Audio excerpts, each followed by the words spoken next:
The military operation to expose and destroy what Israel described as enemy tunnels dug from Lebanon began 2 days after the Israeli police recommended that Prime Minister Benjamin Netanyahu be indicted on bribery, fraud and other charges. Amar Awad/Reuters Jerusalem. No sooner had the Israeli military excavators begun to drill into the rocky ground than the suspicions burst forth.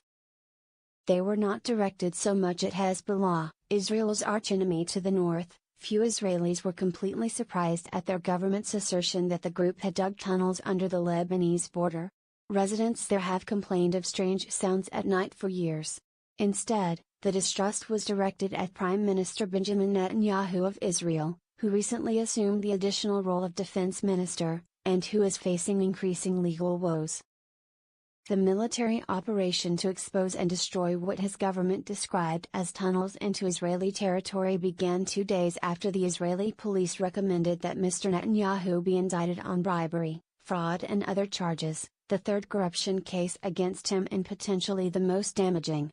At the same time, Mr. Netanyahu is trying to preserve his fragile coalition amid accusations that he has not been tough enough in handling the simmering conflict with Gaza to the south. He and his political opponents are now in an election year.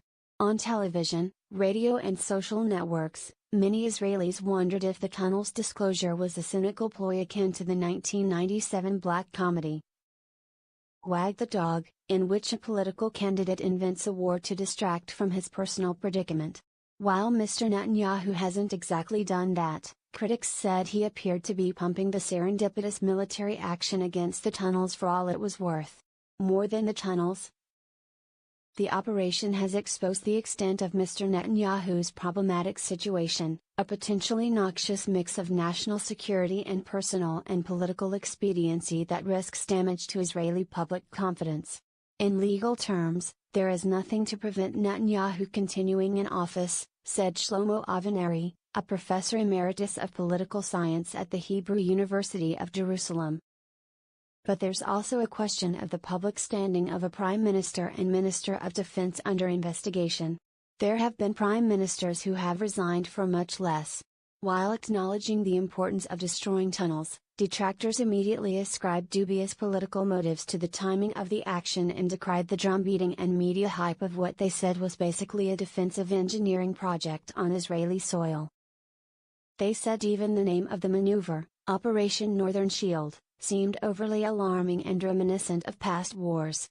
This operation was necessary. We have to tell the truth, Tzipi Livni, the leader of the parliamentary opposition, said on radio on Tuesday morning. But from here to these dramas is a long way off. Speaking to international journalists a few hours later, Ms. Livni was more circumspect, saying nobody had invented the tunnels as a political fiction and refraining from any criticism. Yoav Gallant, the Minister of Construction and Housing and a retired general, criticized the claims of political opportunism. We shouldn't take the process of protecting Israel's security and turn it into a political tool, he said in Parliament on Monday. Such behavior is worthless. A little modesty, a bit of courtesy, and some respect for the government of Israel and the cabinet, and less rage and shouting about the wrong things, he added. Jim Mattis, the American Secretary of Defense, said he fully supported the Israeli operation to destroy tunnels from Lebanon into Israel built by Hezbollah. This is exactly the right thing to do, Mr. Mattis told reporters on his way to Ottawa. There's nothing provocative about it. Mr. Netanyahu addressed the nation on Monday night in what many saw as a superfluous live broadcast from the Defense Ministry in Tel Aviv, alongside the outgoing military chief of staff, Lieutenant General Gadi Eisenkot. General Eisenkot emphasized that the cabinet had approved the anti-tunnel operation nearly a month ago. Israeli soldiers gathering by an army vehicle across the concrete Lebanon-Israel border wall near the site of an Israeli excavation site for what Israel called invasive tunnels dug by Hezbollah. The army distributed unusually voluminous amounts of information including aerial images and footage of what the army said was a Hezbollah operative fleeing from a booby-trapped camera inside one of the tunnels. Is this Operation Northern Shield or Operation Netanyahu Shield? Asked Yoel Hassan, an opposition politician in the Israeli parliament, on Twitter. In a letter to the Parliament's Foreign Affairs and Defense Committee, he questioned both the timing of what he dismissively called a bulldozer operation, and the overwrought way in which it had been presented, as if Israel were going into battle. Israelis have seen this sequence of events before. When Menachem Begin's government bombed an Iraqi nuclear reactor at Asaraq 3 weeks before the 1981 elections, for example, many suspected it had been timed for political gain. Mr. Begin denied the assertion, saying Israel had information the plant was about to start operating. Any attack after that point, he argued, could have blanketed Baghdad with radiation. Still, Mr. Netanyahu was seen as exploiting the fears of ordinary Israelis who are already jittery, seemingly always on the brink of the next war. Mr. Netanyahu summarized a similar conundrum confronting his predecessor, Ehud Olmert, in 2008, at the height of Mr. Olmert's legal troubles. Describing Mr. Olmert, then a rival, as up to his neck in investigations, Mr. Netanyahu said, "He does not have a public or moral mandate to determine such fateful matters for the state of Israel when there is the fear, and I have to say it is real and not without basis, that he will make decisions based on his personal interest in political survival and not based on the national interest." Mr. Olmert was a caretaker prime minister at the time, having been forced from office even before he was criminally charged.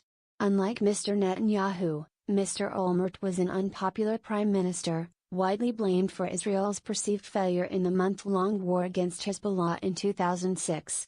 He eventually went to prison for crimes including bribery, fraud, obstruction of justice and breach of trust. Others defended Mr. Netanyahu and gave more charitable explanations for the aggressive publicity surrounding the anti-tunnel operation. They said Israel needed to build international legitimacy for the action in case it led to an escalation, since Hezbollah's response is not yet clear. In addition, the publicity appeared intended to show the failures of the United Nations peacekeeping monitors in southern Lebanon, and the flouting of United Nations resolutions by the Lebanese government and Hezbollah.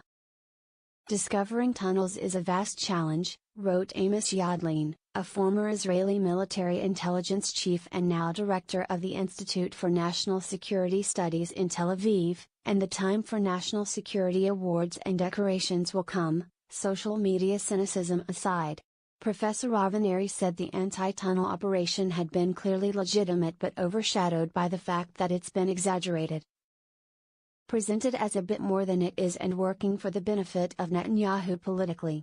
He added, everything has to be deconstructed in terms of the election campaign, which is taking place on both sides, including the opposition.